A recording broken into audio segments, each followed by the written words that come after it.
So what we learned? We learned to understand the definition of sepsis. What does the Surviving Sepsis Campaign 2026 tell us about the certainty language? How do you identify patients with sepsis and how do you differentiate them from septic shock? What is the importance of the first hour? What do you do? How do you handle the patients? What is the antibiotic rationale? What are the parameters that you use for resuscitation and the perfusion markers, as well as the dynamic reassessment? And then the review, which is done at the first 24 to 48 hours. So that is what we are going to be reviewing today.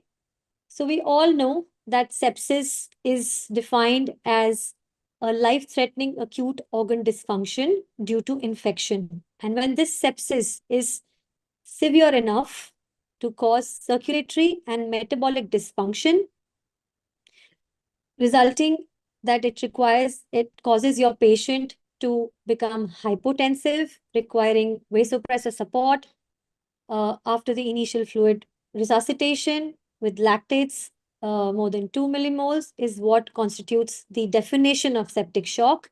And of course, it is associated with high risk of mortality. Now, in certain subset of patients, there is an uncertainty of defining or understanding whether it is actually sepsis or not. So according to the Surviving Sepsis Campaign 2026, they've given the definitions, like the definition for definitive sepsis, which is confirmed based on history, clinical examination, and diagnostic testing, and an alternative diagnosis is very unlikely. Probable is high suspicion for sepsis. Again, the diagnosis is based on the history, clinical examination, and diagnostic testing. And alternative diagnosis is less likely in the probable. So definitive and probable sepsis is the sepsis confirmed. Then possible sepsis is moderate suspicion for sepsis. And a sepsis is a possible diagnosis. However, an alternative diagnosis is also likely based on the history, again, the clinical examination and diagnostic testing. And unlikely sepsis is defined as low suspicion. Clinical assessment is not consistent with sepsis, and an alternative diagnosis is more likely. So these are the sepsis definitions which have been given this year according to the Surviving Sepsis campaign. Then how do you define this organ dysfunction? What do you assess on the bedside? What would you look in your patient? A patient who has a new oxygen requirement is becoming hypoxemic. There is worsening of his respiratory status. He's tachypnic, develops a new infiltrate on the chest X-ray. His secretions have become more purulent, has become hypotensive, has tachycardia, is requiring vasopressor support now, has a new onset confusion, was drowsy, agitated, or maybe even delirious. Oliguria is one of the early signs to identify hypoperfusion. Then, of course, you can look at the creatinine trends of the patient. The patient may have high or rising lactates, may be acidotic, may have deranged sugars. Then there are certain subset of patients, which you keep a very, you want to assess them quicker, like patients who are neutropenic, those who are post-transplant, patients on long-standing steroids, elderlies, CKD patients, and those with long-standing devices. So these are your particular high-risk hosts who, you need to have keep a low threshold. So now there are certain screening tools which have been recommended to be used, not only while your patient is being shifted. For example, he's coming in the ambulance, you're assessing, you use these bedside screening tools to assess the severity, inform your hospital in advance so that they are prepared, so that there is no delay in, taking the samples, initiating the antimicrobial therapy as soon as the patient arrives. But these can also be used bedside in the ICU when the patient gets sick.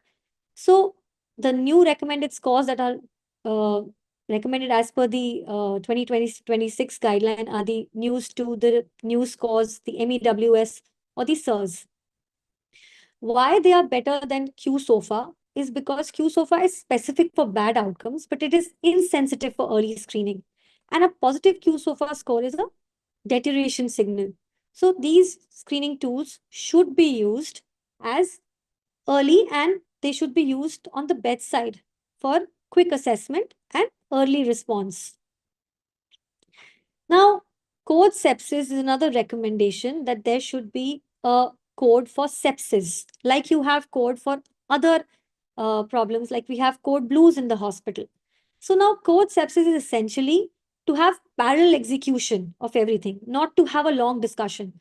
So this team should include about 4 to 5 people, wherein there's a leader who identifies the probability, the presence of sepsis, starts the initial management as soon as the patient, as soon as he identifies. Then you have a nursing staff who's taking care of the vitals, gaining access, sending the appropriate samples, a physician intensivist who's taking care of course, the airway breathing circulation, but identifying the source and initiating appropriate management, while simultaneously sending the micro samples to the microbiology, and you have a microbiologist in place who takes care of the sample processing and giving you the culture results, and of course the pharmacy. So it's a team of about 4 to 5 people, and this helps in fast and parallel execution. Now, the importance of the first hour. So when your patient arrives to the hospital, or you identify a patient who's been in the hospital and develops sepsis, you need to be able to recognize within the first 1 hour. You need to be able to understand the parameters that I just talked about, organ dysfunction. The first initial step is to always stabilize the patient, gain IV access, send the samples, whether it's your microbiological samples, lactates, blood gas, everything together. Then start timed empirical antibiotic, antimicrobial therapy. This should not be delayed in order to send the samples. Then, of course, achieving source control simultaneously. If there is an abscess, you need to start preparing for draining that abscess if there is a line that needs to be removed. So, accordingly, the first are involves recognizing, stabilizing, sending the samples, starting the empirical treatment, and achieving source control. Now, patients with probable and definitive sepsis and those with sepsis with hypotension or organ hypoperfusion are the ones who require antibiotics to be given within the first hour. High risk immunocompromised hosts, those with severe pneumonia, neutropenic patients, they also require initiating antibiotics within the first 1 hour. The 3-hour evaluation is for possible sepsis without shock, patients with stable vitals, and no rapidly progressive organ dysfunction. So the first 15 minutes of arrival would include you securing your airway, assessing the patient's mentation. Does he require intubation? Does he require airway protection?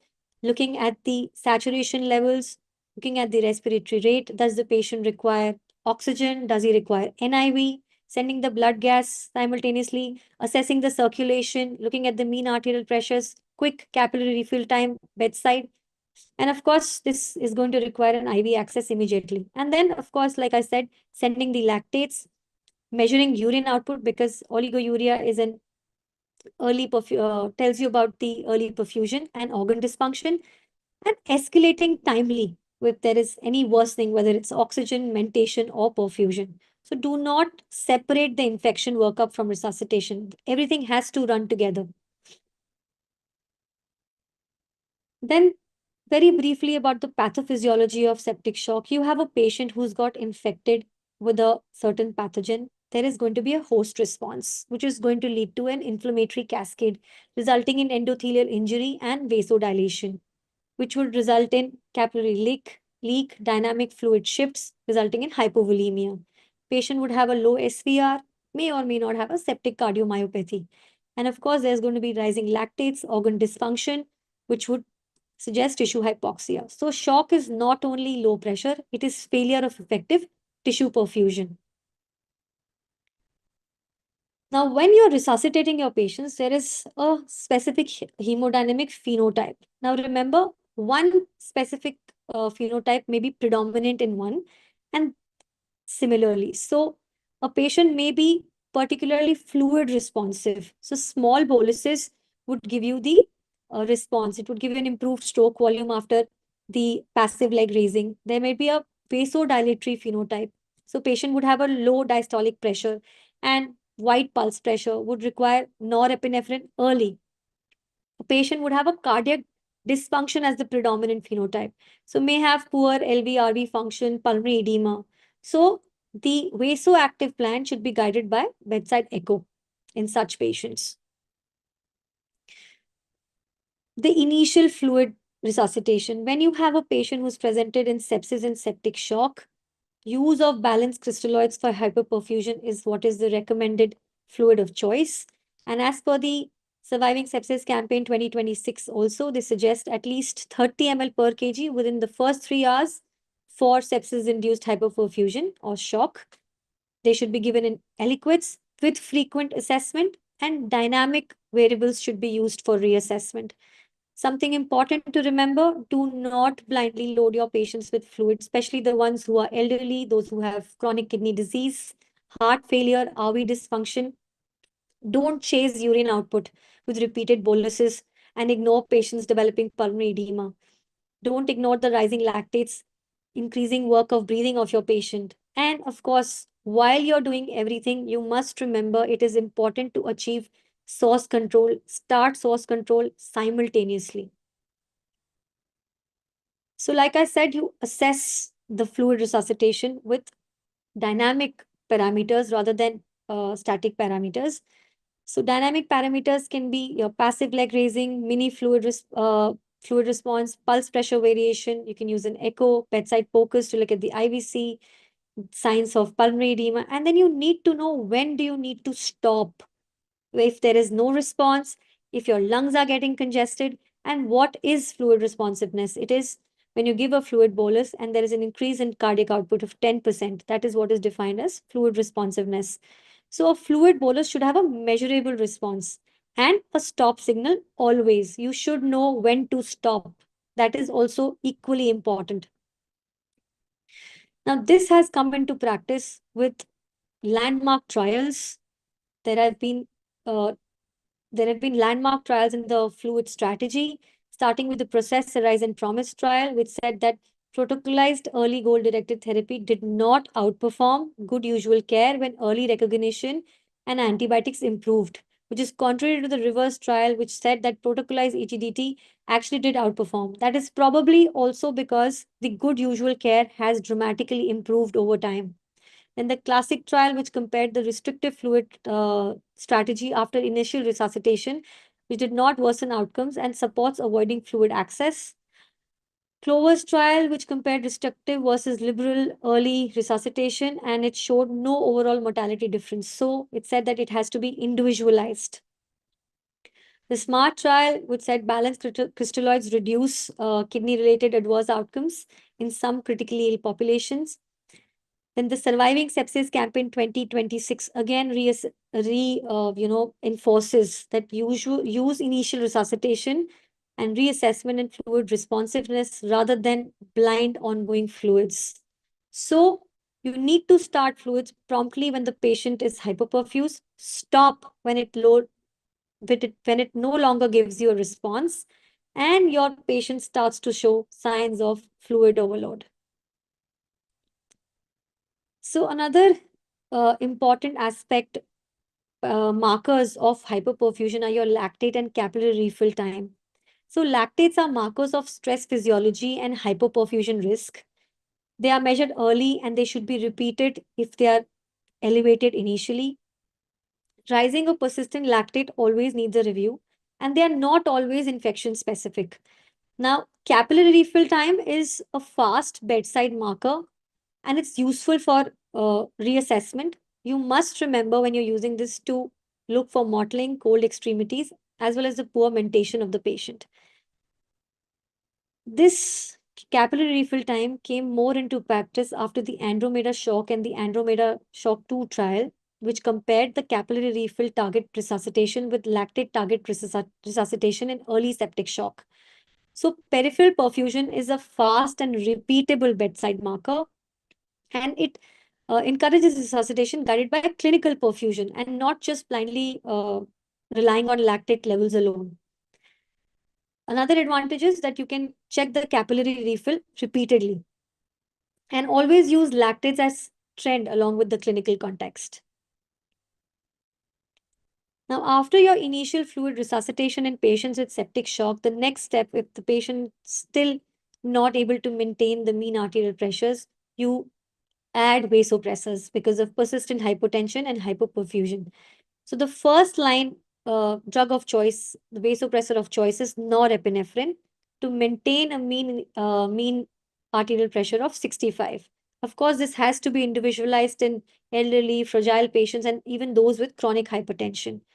The gold standard route of choice is central access, but in the initial phase, while you are achieving your central access, you can start with the peripheral line just as a temporary measure. And of course, you need to reassess, check the lactates, perfusion, urine output, and always monitor for adverse effects. And you escalate to vasopressin or epinephrine or an inotrope, especially in patients with low cardiac output like dobutamine, based on the phenotype and of course the dose requirement to maintain a mean arterial target of 65 millimeters of mercury. So just to summarize, the vasopressor sequences, norepinephrine is the first line to restore the mean arterial pressure. Vasopressin, you add in when the norepinephrine dose is rising. Epinephrine is an additional agent, dobutamine and low cardiac output, despite the mean arterial pressure, and hydrocortisone when there is a persistent vasopressor need. So you add the drugs according to physiology and not just because the blood pressure is low. So in most adults, the mean arterial pressure target is 65. For chronic hypertension, you may need higher targets. For elderly and frail patients, avoid excessive vasoconstriction. You titrate to clinical perfusion and always watch for adverse effects. And you watch for adverse effects in all patients. And patients with septic cardiomyopathy or RV dysfunction, mean arterial pressure is alone not sufficient. So you always do it echo guided, monitor your lactate levels, and you assess for the perfusion response. Like I said, corticosteroids are recommended in patients with ongoing septic shock requiring persistent vasopressors. IV hydrocortisone is the drug of choice, given in dose of 50 milligrams IV 6 hourly, and the goal is for faster shock reversal. A little bit about oxygen, respiratory failure, and ventilatory support. Patients with pneumonia, ARDS, those with pulmonary edema often require oxygen and respiratory support. So you should start oxygen early. These days, it is preferred if the patient is hypoxemic to start with the HFNC. If the patient has hypercarbic respiratory failure, increased work of breathing, you can initiate NIV. You should assess for intubation simultaneously. Look at the patient's mentation. If there is a risk for the airway compromise and you need to protect the airway, so you need to do the intubation early. Now, when you have a patient of sepsis and you are initiating resuscitation, stabilizing your patient, you need to send the microbiology samples as well. So you send cultures, you send blood culture in every patient, 2 sets from 2 different sites drawn simultaneously. You must send at least 10 ml of sample in each of the bottles.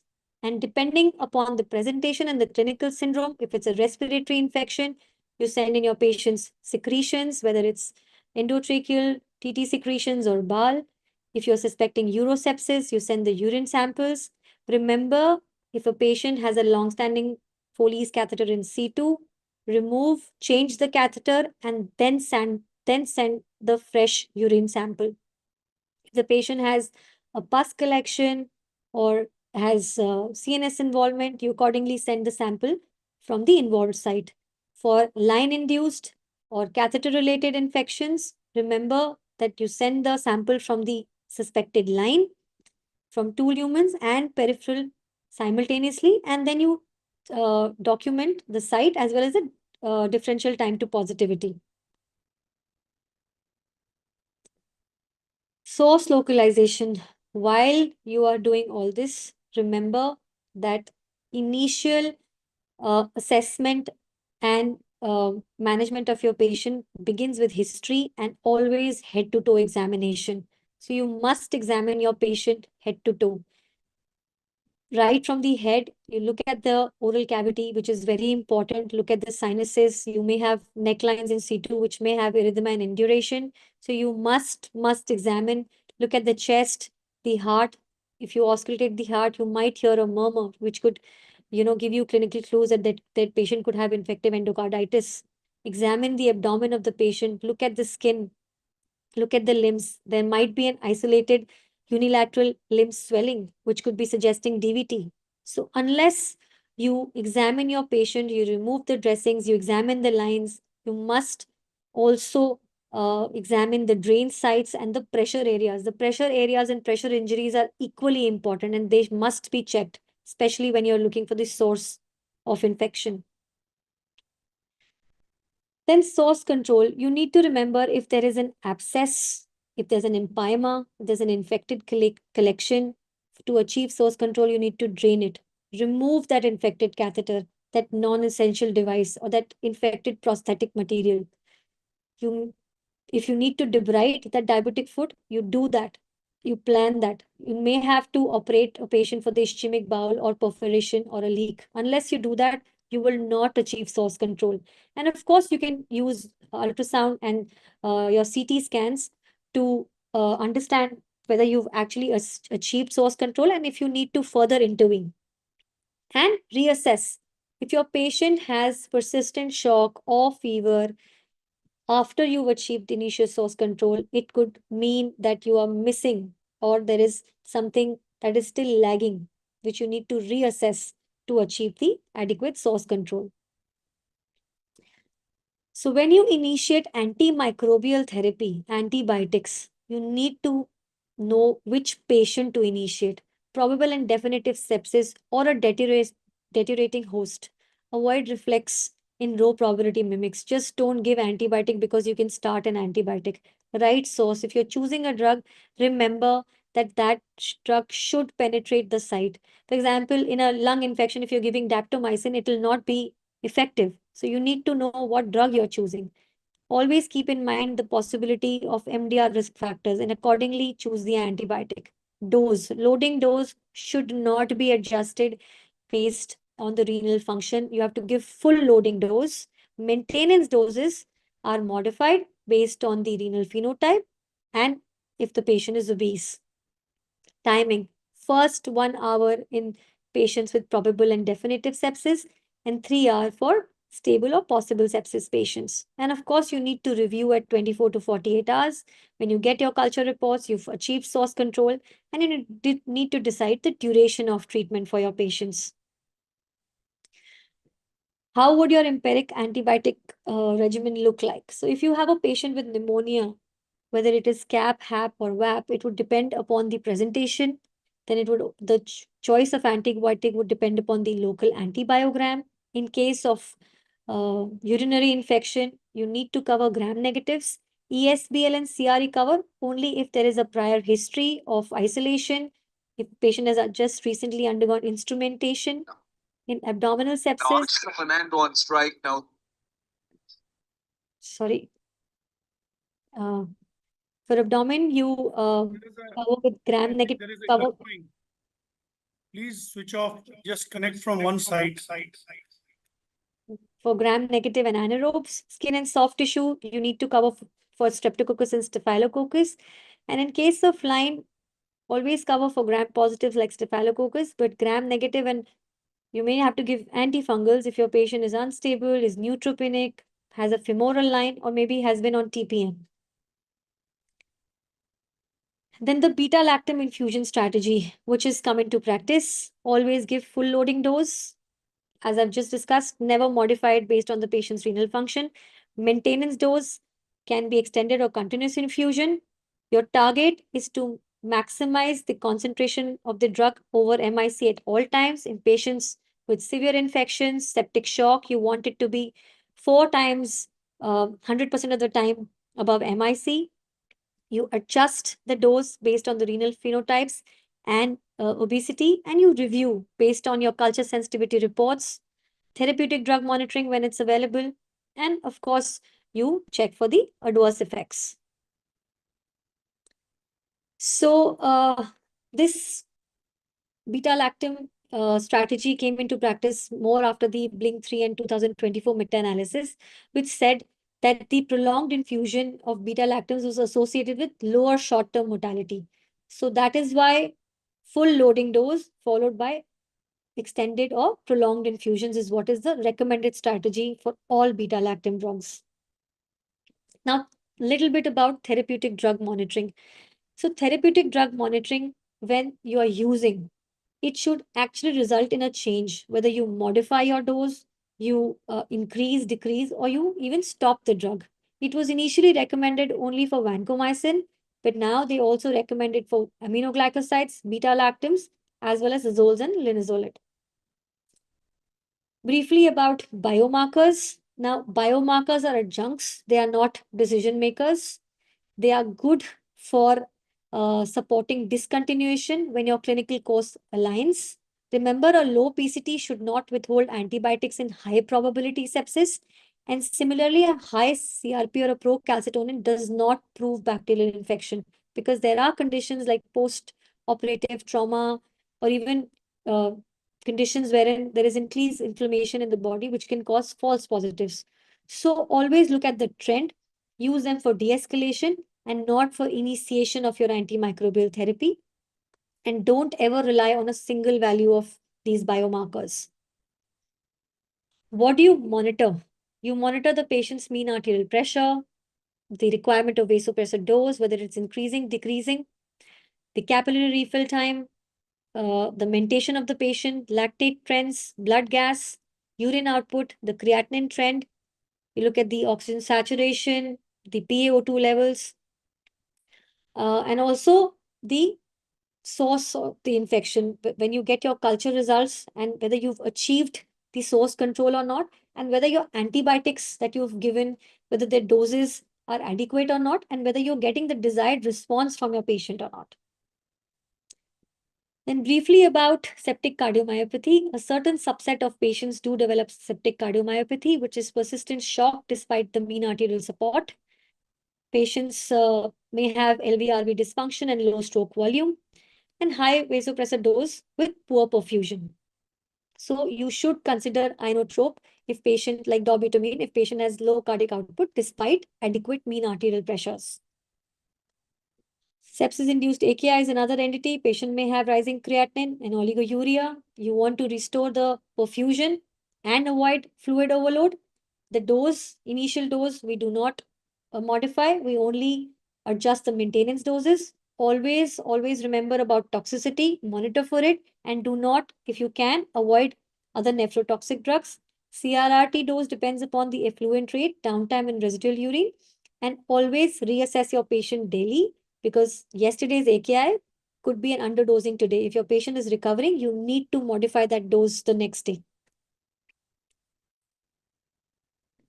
Then briefly about adjuncts, these therapies have practically no role, like vitamin C, metabolic cocktails, antipyretics, they only used for comfort, probiotics because they increase infection risk in vulnerable populations. Blood purification is not a standard in early sepsis, and SDD is only used in low resistance settings. So the 24-hour review should be, clinically, you should be able to reassess how's your patient, how are the symptoms, how is the organ dysfunction, whether there's a response or not, what is your microbiology showing. Imaging may help you to understand the source control response and whether you de-escalate or escalate at this point of time, and decide about the duration and review daily to understand the response of treatment. There are a certain subset of population, patient population who may have who may remain culture negative. So you need to reassess the diagnosis. Is it really a true infection or is it a mimic? Did you send the samples after the patient had received antibiotics? Did you not send appropriate sample? In cases of blood culture, did you not send even 10 ml properly? Then you review with imaging if needed. Have you missed a deep source of infection? Look at the trajectory. Is the patient really improving? If he is, then it's okay even if the culture is negative. Or is he worsening? And then decide about your antimicrobial therapy. So mimics like pulmonary embolism, edema, pancreatitis, decay, there could be vasculitis, and even tropical fevers. So you need to keep this in mind. Unless you remember them, you will not be able to rule out. So what you should not do, you should not delay the antimicrobial therapy, waiting for reports. And also, you should not delay therapy in a patient who's deteriorating. Do not overtreat. Start broad spectrum antibiotics or keep changing your antibiotics without any proper source. Do not culture, do not send superficial swabs, send samples from old drains because these are all colonizers. And do not keep giving your patients fluids without reassessing and without knowing when to stop.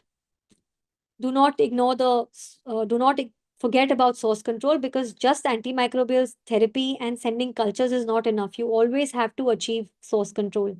And don't use this practice of just in case there's an infection. Don't do that, especially when you know that there is a very high likely possibility that this is not infection. So to summarize the take-home messages, classify the probability, know what is possible, probable, and definitive sepsis. You need to understand that shock is perfusion failure. Do not only treat the mean arterial pressure. Follow lactate trends. Look at capillary refill time.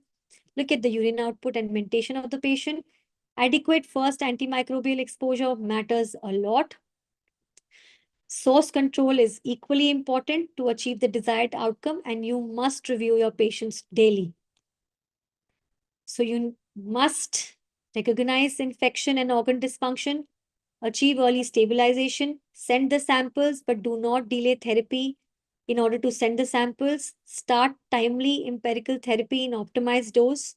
Achieve source control and reassess your patient daily, because early sepsis care is a disciplined urgency. Thank you.